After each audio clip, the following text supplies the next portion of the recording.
¿Estamos claros? Ahora, según la historia de Josefo, este turno comenzaba el primer mes, es decir, en el mes Nisan, que es marzo y abril. Según la organización que había en los reinos y en los sacerdocios, esto se encuentra en Primera de Crónicas 27 del 1 al 2.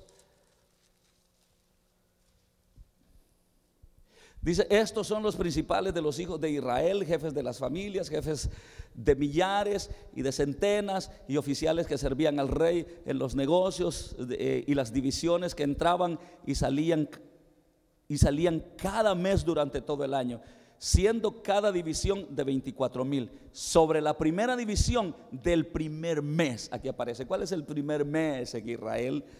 Pues el primer mes en Israel es el mes Nisan, que comprende marzo y los primeros días de abril. Entonces, ahí es donde comienza lo que es los turnos. Pero todavía no vamos a llegar a lo que yo quiero.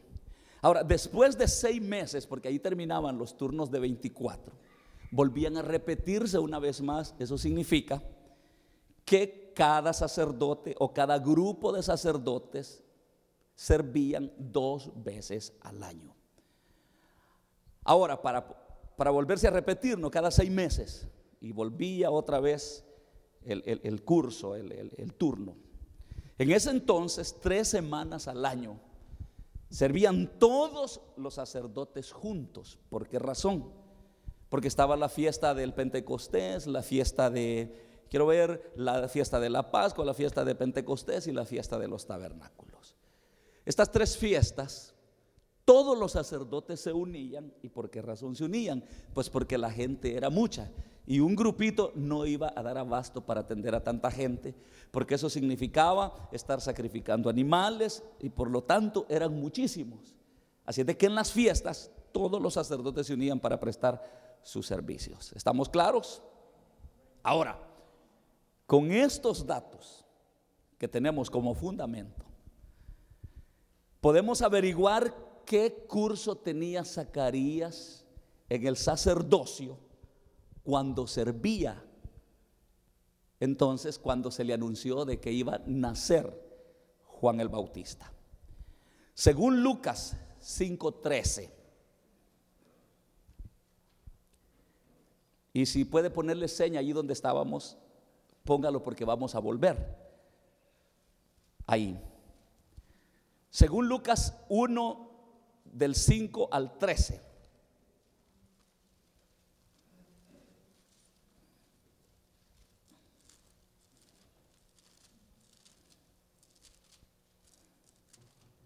¿Lo tienen? Lucas 1 del 5 al 13. Y solamente me voy a ir a 2 versículos, que es el 5 y el 8. Hubo en los días de Herodes, rey de Judea, un sacerdote llamado Zacarías, aquí está, de la clase de Abías. Amén. Su mujer era la hija de Aarón y se llamaba Elizabeth. Veamos el versículo 8. Aconteció que ejerciendo Zacarías el sacerdocio delante de Dios según el orden de su clase. ¿Cuál era el orden de su clase? Lo tenemos en el versículo 5, que es el orden de Abías. Ahora, para saber qué orden le tocaba a Abías, regresemos allá donde estábamos a buscar Primera de Crónicas, capítulo 24 y versículo 10. Ahí encontramos que precisamente Abías, el octavo. Bueno, ya llegaron al octavo, entonces alguien que lo lea, pues. 24:10.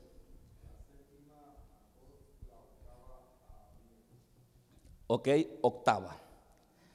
Según Lucas, estaba Zacarías, según el orden de su clase, Y la Biblia dice que la clase de Zacarías era Abías. ¿Qué turno tenía Abías? Era el octavo.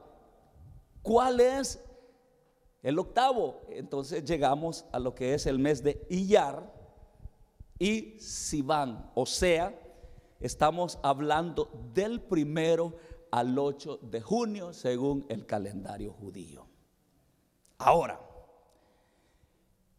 del 8 de junio en adelante sigue la fiesta del Pentecostés, como nosotros lo sabemos, los que conocen las fiestas que se hacen en Judea, en Israel. Eso significa que fue obligado a servir una semana más junto con todos los sacerdotes.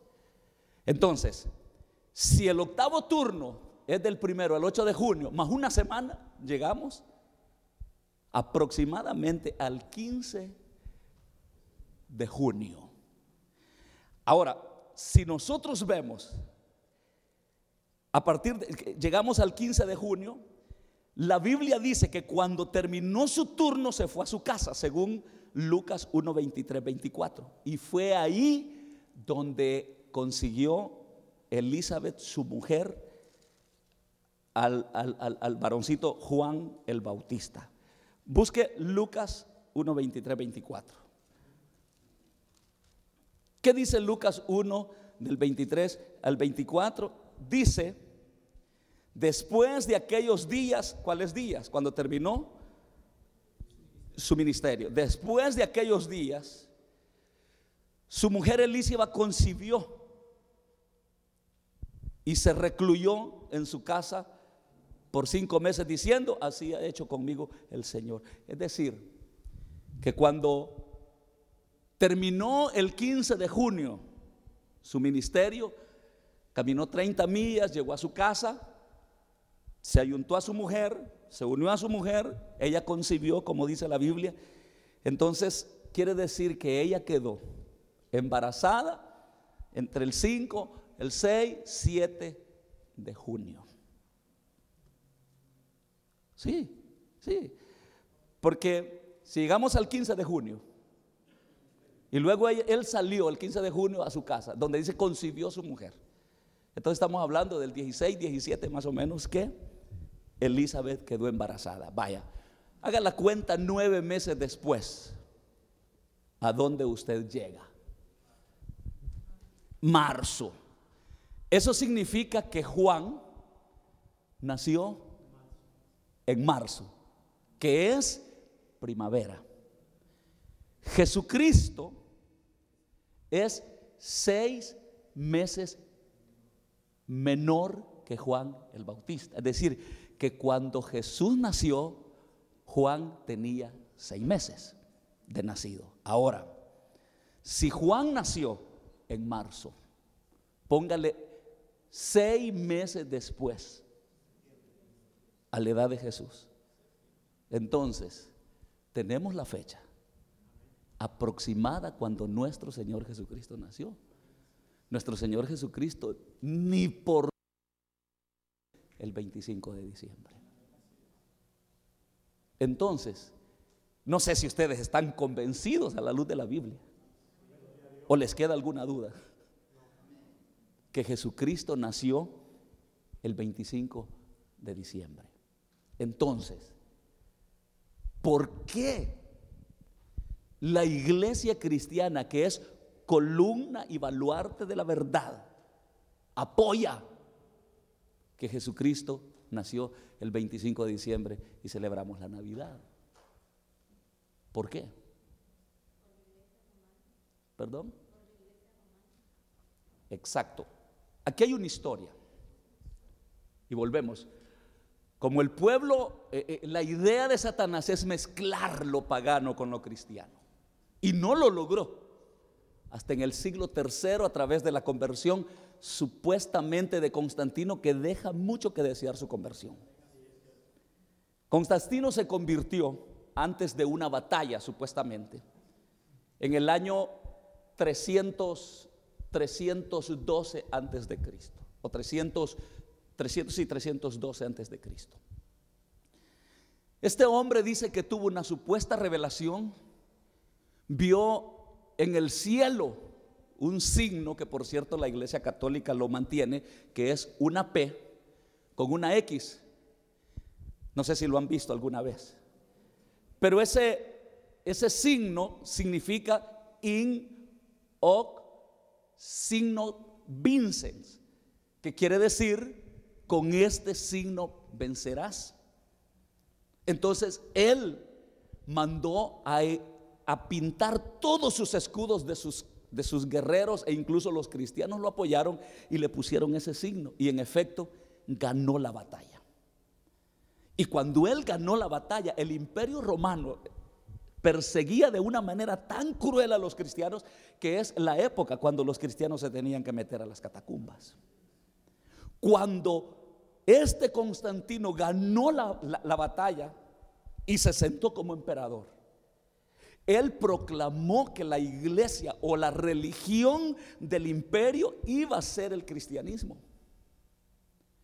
Y comenzó aquel hombre a sacar a todos los cristianos que sufrían, y los cristianos que sufrían salían, y comenzó a meterse de todo dentro de lo que es la iglesia del Señor.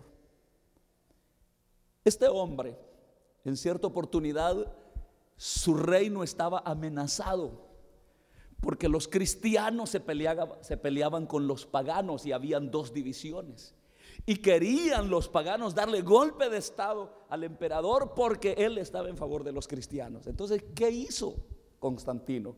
Por eso es que les digo, su conversión fue un poco dudosa, porque para que ya no se pelearan y su reino no estuviera amenazado, fue cuando metió lo que es el culto a la cruz. Entonces, donde supuestamente la cruz es bendita, la cruz es sagrada, y era un emblema de unidad entre el cristiano y el paganismo. Así es de que al unir al cristiano y al paganismo, su reino ya no estaba amenazado. Pero sucedió una cosa, que la cruz no fue bendita porque Cristo murió allí. El bendito fue el sacrificio de Cristo y nuestro Señor Jesucristo. La cruz era un símbolo de muerte. Eso significa que si al Señor lo hubieran matado con una ametralladora, entonces la ametralladora fuera la dorada. Y por otro lado, la cruz ya existía antes de Cristo, porque para que Él haya muerto en una cruz, y todos los que mataban y asesinaban eran definitivamente exhibidos en una cruz, eso significa que la cruz ya existía. Pero ahora, la cruz, ¿de dónde viene? La cruz era un símbolo que es la primera letra del nombre de Tamuz, que es un dios pagano de Babilonia. Y ahora, si ustedes ven, hasta acá en las iglesias cristianas hay una cruz y adoran la cruz, e incluso el 3 de mayo en mi país la cruz es adorada y hay culto a la cruz. Y hasta a mí me hacían que fuera a coger frutas, pero que primero me persinara, que hiciera cruz. Es la cruz de Tamuz, la T de Tamuz. Entonces yo llegaba, y si no, me iba a castigar la cruz. Y por otro lado, esa cruz y donde morían los malos era como una justicia de Tamuz sobre el mal.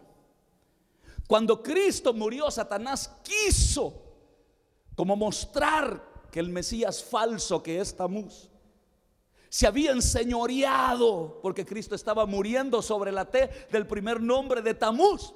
Pero a Satanás se le fue el tiro por la culata, porque al tercer día mi Cristo resucitó y venció la muerte y venció a Tamuz también. Entonces, luego vinieron introduciendo cultos babilónicos para unir el cristianismo con el paganismo y que el reino no fuera amenazado. Y de ahí la Iglesia Católica introdujo todo esto como cultos. Quiero decirles de que el dios Tamuz siempre se caracterizó por símbolos. Por eso es que cuando el pueblo de Israel hizo aquel ídolo, estaba simbolizando a Tamuz. Por eso es que si ustedes ven la Iglesia Católica Romana, un montón de símbolos. Es más, dicen que el símbolo del cristiano es el pescado, El pescado yo lo pesco y me lo como. No ese es el símbolo. El pescado es una adoración al Dios pez que introdujo la Iglesia Católica Romana cuando se deformó el cristianismo. Incluso a mí, bueno, yo me recuerdo cuando tenía unos 6, 7 años, que me decían: tenés que comer toda la semana carne de pescado si no te haces pescado, y no te bañes porque te haces pescado, y te castigan. Bueno, yo me acuerdo que me tenían aburridas las tortas de pescado, tamales, pisques, porque era pecado, y hasta los cristianos. Pero ¿de dónde venía eso? Es de la adoración al Dios pez. Señores, el símbolo del cristianismo no es un pescado. El símbolo del cristianismo es su conducta, hermanos, y que ha recibido a Cristo como su Salvador personal. Así de que ahí es donde el enemigo comenzó a mezclar lo que es el cristianismo con el paganismo. Ahora vamos a llegar a lo que es Tamuz, lo que es el arbolito de Navidad, y vamos a ver si en verdad la Biblia lo avala. Vámonos a ir a Génesis capítulo 10, versículo 8 al 12.